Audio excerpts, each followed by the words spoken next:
দর্শক, আপনাদের সবাইকে আমন্ত্রণ জানাচ্ছি ওয়াকার ফুটওয়্যার প্রেজেন্স লাইফস্টাইল 24 এর আজকের আয়োজনে। জীবনযাপনের নানা খবর নিয়ে পুরোটা সময় জুড়ে থাকবো আমি শরীফুল হক।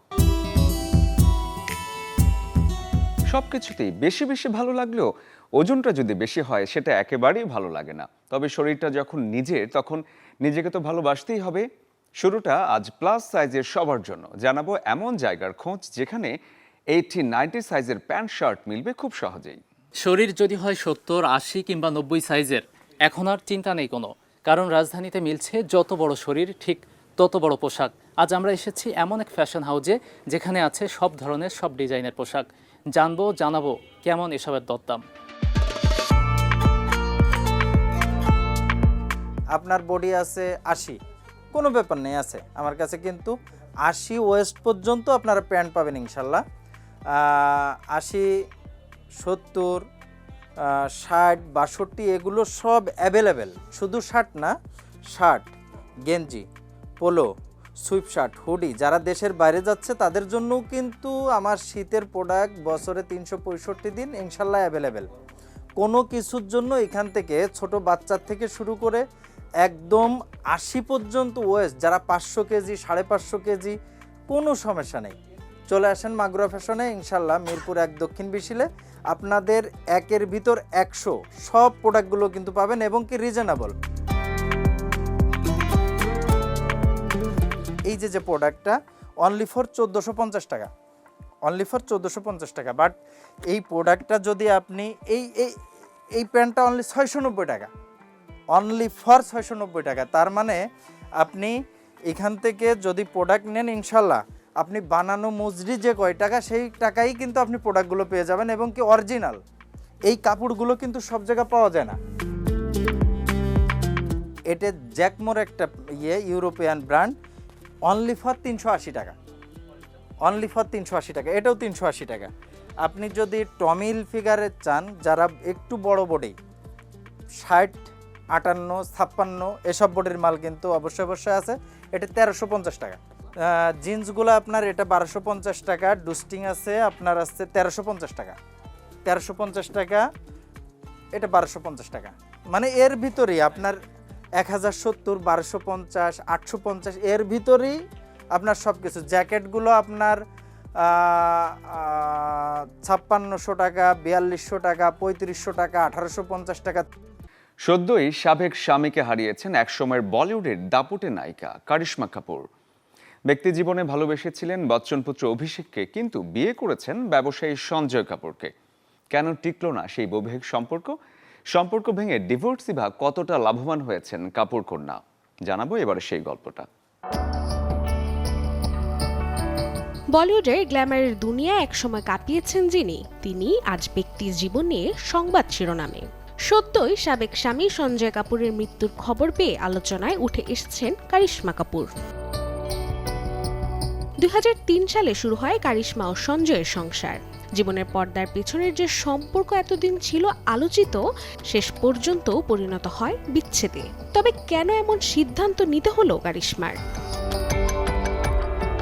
ব্যবসায়ী সঞ্জয় কাপুরের সঙ্গে বিয়ের মাধ্যমে কারিশমার জীবনে আসে এক নতুন মোড়। প্রথম দিকে সবকিছু ঠিকঠাক চললেও ধীরে ধীরে সম্পর্কের ফাটল স্পষ্ট হতে থাকে। গুঞ্জন উঠে পারিবারিক অশান্তি, অবহেলা, এমনকি মানসিক নির্যাতনের অভিযোগও। 2005 সালে প্রথম বিবাহ বিচ্ছেদের আবেদন করেন কারিশমা, কিন্তু তখন সন্তানের কথা ভেবে সিদ্ধান্তে কিছুটা পেছানো হলেও 2016 সালে তাদের আনুষ্ঠানিক বিচ্ছেদ হয়। আদালতের মাধ্যমে সন্তানদের কাস্টাডি পান কারিশমা। জানা যায় সঞ্জয় কাপুরের সঙ্গে কারিশমার সম্পর্ক এতটাই তিক্ত হয়ে পড়েছিল যে উভয়ই চূড়ান্ত বিচ্ছেদে সম্মত হন। তবে মিডিয়া রিপোর্ট অনুযায়ী এই বিচ্ছেদে কারিশমা পেয়েছেন খরপোশ বাবদ মোটা অঙ্কের টাকা। এছাড়া সন্তানদের শিক্ষা ব্যয় এবং ভবিষ্যতের দায়িত্ব বেশিরভাগটাই সঞ্জয় কাপুর বহন করেন বলে জানা গেছে। পাশাপাশি নিজের অভিনয়, বিজ্ঞাপন এবং ব্র্যান্ড এন্ডোর্সমেন্ট থেকে উপার্জিত অর্থে এসবের বাইরেও স্বনির্ভর জীবন গড়ে তোলেন এই অভিনেত্রী। কারিশমার জীবনে আরও একটি আলোচিত অধ্যায় ছিল অভিষেক বচ্চনের সঙ্গে প্রেম। বাগদান পর্যন্ত গড়িয়েছিল তাদের সম্পর্ক, কিন্তু হঠাৎ করেই সে সম্পর্ক ভেঙে যায়। বলিপাড়ায় কানাঘুষা শোনা যায় পারিবারিক মতবিরোধ আর কিছু ব্যক্তিগত কারণে সেই প্রেমের ইতি টানতে হয় দুজনকে। সংসার ভেঙেছে ঠিকই, কিন্তু ভেঙে পড়েননি কারিশমা। জীবনের পরতে পরতে সংগ্রাম করে তিনি এখনো দাঁড়িয়ে আছেন দৃঢ়ভাবে। আজ কারিশমা শুধুই একজন সিঙ্গেল মাদার নন, বরং একজন অনুপ্রেরণাময় নারী। Desk report, channel 24। এখন থেকে মোবাইল কিংবা মেইলে স্টোরেজ জড়িত জটিলতা হবে না আর, কারণ দেশে প্রথমবার এলো Tier 4 ক্লাউড প্ল্যাটফর্ম। সম্পূর্ণ স্থানীয় হোস্টিংয়ে এক্সেনটেক ক্লাউড নামে এই প্ল্যাটফর্মটি চালু করেছে এক্সেনটেক পিএলসি, যা কিনা রবি আজিয়াটা পিএলসির সহযোগী প্রতিষ্ঠান। মঙ্গলবার ঢাকায় রবির প্রধান কার্যালয়ে আয়োজিত এক প্রেস মিটে এই ঘোষণা দেওয়া হয়। অনুষ্ঠানে জ্যেষ্ঠ সাংবাদিক ও প্রযুক্তি সম্পাদকদের উপস্থিতিতে ক্লাউডটির অবকাঠামো, সক্ষমতা ও জাতীয় গুরুত্ব সম্পর্কে বিস্তারিত উপস্থাপন করা হয়। আয়োজনে অতিথি ছিলেন তথ্য ও যোগাযোগ প্রযুক্তি বিভাগের সচিব শীষ হায়দার চৌধুরী, এক্সেনটেক পিএলসির ব্যবস্থাপনা পরিচালক ও সিইও আদিল হোসেন নোবেল সহ তথ্য প্রযুক্তি সংশ্লিষ্টরা। এই দিন জানানো হয়, এক্সেনটেক ক্লাউড বাংলাদেশের প্রথম স্থানীয়ভাবে হোস্টকৃত এন্টারপ্রাইজ ক্লাউড, যা বিশ্বমানের নির্ভরযোগ্যতা, নিরাপত্তা এবং সম্প্রসারণের মানদণ্ড পূরণ করে সেবা দেবে সকল গ্রাহককে। রান্নাটি করছেন পরিবারের সবার জন্য, আয়েশ করে নিশ্চিন্তে খাচ্ছেন সেই খাবারও। কিন্তু জানেন কি, এই রান্নার ভুলেই আপনি সহ পরিবারের সবার বাড়ছে ক্যান্সারের ঝুঁকি। সেটা কিভাবে জানাবো তার আদ্যপান্ত। অনেকেই তাওয়া ব্যবহার না করে সরাসরি আগুনে রুটি সেঁকে নেন, এতে রুটি দ্রুত ফুলে ওঠে। কিন্তু সাধারণ এই অভ্যাস হতে পারে বড় বিপদের কারণ। এটি স্বাস্থ্যের জন্য ক্ষতিকর। সরাসরি আগুনে রুটি সেঁকলে তা, বিশেষ করে এলপিজি সিলিন্ডারের আগুনে, তা অ্যাক্রিলামাইড নামক একটি রাসায়নিক তৈরি করে। ক্যান্সারের মতো মরণঘাতী অসুখের কারণ হতে পারে এই ধরনের রাসায়নিক। অন্যদিকে তেলে কিছু ভাজার পর বাকি তেল ফেলে দিতে মায়া লাগারই কথা, কিন্তু একই তেলে যদি বারবার রান্না করেন তাহলে দেখা দিতে পারে ক্যান্সারের ঝুঁকি। তেল বারবার গরম করলে এটি তার গঠন হারাতে শুরু করে এবং এতে ট্রান্স ফ্যাট এবং ফ্রি র্যাডিক্যালের মতো ক্ষতিকারক রাসায়নিক তৈরি হতে শুরু করে। সেই তেলে তৈরি খাবার খেলে তার হৃদরোগের কারণ হতে পারে। এছাড়া অক্সিডেটিভ স্ট্রেস বৃদ্ধি থেকে হতে পারে ক্যান্সারও। তাই এই অভ্যাস ত্যাগ করতে হবে।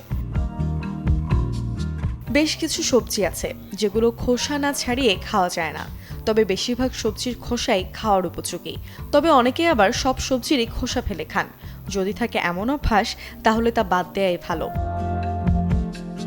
যেসব সবজির খোসা খাওয়া যায় সেগুলো খোসা সহই খাওয়ার অভ্যাস করুন, কারণ সবজির খোসায় অনেক ধরনের প্রয়োজনীয় পুষ্টি উপাদান থাকে, যেগুলো থেকে শরীর বঞ্চিত হতে পারে। সেখান থেকে ক্যান্সার সহ নানা অসুস্থতাও দেখা দিতে পারে। তাই শরীরে প্রয়োজনীয় পুষ্টির দিকে নজর দিন। Desk report, channel 24। যারা ট্যুর প্ল্যানিং ভাবছেন, পানিতে ভেসে সময় কাটাবেন, তাদের জন্য একরকম দুঃসংবাদই বটে। কারণ নিষেধাজ্ঞা দেওয়া হয়েছে টাঙ্গুয়ার হাওরের হাউস বোটে। হাওরের কোথায় যাওয়া যাবে আর কোথায় যাওয়া যাবে না, চলুন জেনে আসি সরকারি নির্দেশনা অনুযায়ী। হাওরের স্বচ্ছ পানি আর ওপরে মস্ত বড় খোলা নীল আকাশ। দূরে তাকালে দেখা যায় মেঘালয়ের পাহাড়ের সারি।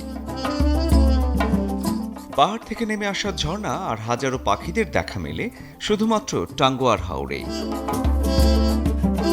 সুনামগঞ্জের 50টিরও বেশি বিল মিলে হয়েছে টাঙ্গুয়ার হাওর। শীতকালে অন্যরকম এক সৌন্দর্য ধরা দেয় এই হাওরে। তবে হাওর যেন আরও অপরূপ হয়ে ওঠে বর্ষাকালে। বৃষ্টিতে হাওরের জলে ভেসে বেড়াতে এখানে দলে দলে ছুটে আসেন পর্যটকরা। হাওরে যারা বেড়াতে আসেন তাদের কাছে অন্যতম আকর্ষণ ওয়াচ টাওয়ার। বিশাল আকার সব হাউস বোট নোঙর করে টলমলে পানিতে নেমে পড়েন বেড়াতে আসা মানুষজন।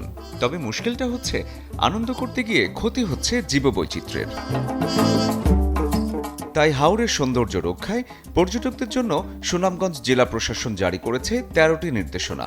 এখন থেকে যারা বেড়াতে আসবেন এখানে, তাদেরকে মেনে চলতে হবে এসব নিয়ম। নির্দেশনায় রয়েছে, ওয়াচ টাওয়ার এলাকায় ইঞ্জিন চালিত বড় কোনো হাউস বোট প্রবেশ করবে না, তবে পর্যটকরা ছোট নৌকায় করে যেতে পারবেন ওয়াচ টাওয়ারে। 12,655 হেক্টর আয়তনের এই হাওরের ভেতরে জালের মতো ছড়িয়ে আছে অসংখ্য খাল ও নালা। বর্ষায় সব মিলেমিশে হয় একাকার। তখন হাওর রূপ নেয় সমুদ্রে।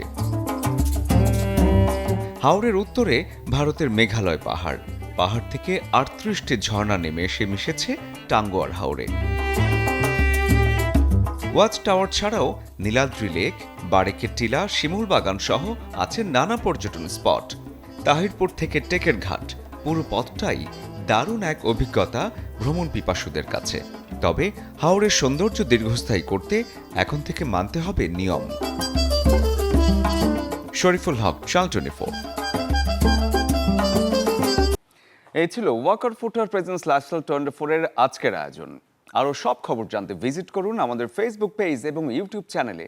জীবনযাপনের নানা খবর নিয়ে দেখা হবে আগামীকাল একই সময়ে একই চ্যানেলে। সে পর্যন্ত সবাই ভালো থাকুন, সুস্থ থাকুন।